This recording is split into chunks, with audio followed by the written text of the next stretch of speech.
কখনো কখনো আমরা কিছু মানুষকে নিজের অজান্তে অনেক বেশি ভালোবাসি। সে মানুষটা কিভাবে আমাদের জীবনে আসে আমরা নিজেও বুঝতে পারি না।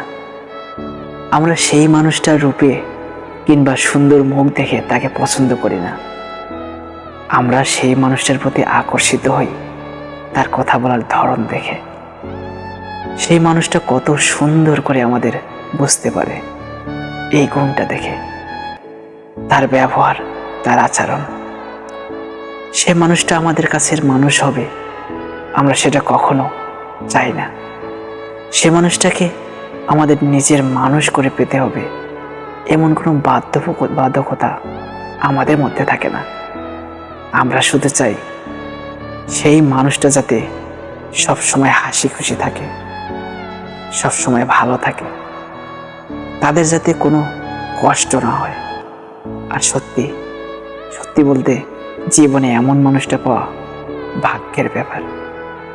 আর কোনো কারণে যদি সেই মানুষগুলো আমাদের নিজের মানুষ হয়ে যায়, আমাদের জীবনটা কেমন জানি সুন্দর হতে থাকে। জীবন থেকে সব সমস্যাগুলো নিমেষেই উধাও হতে শুরু করে। আর আমরা নিজেদের আসলেই লাকি ভাবতে শুরু করি।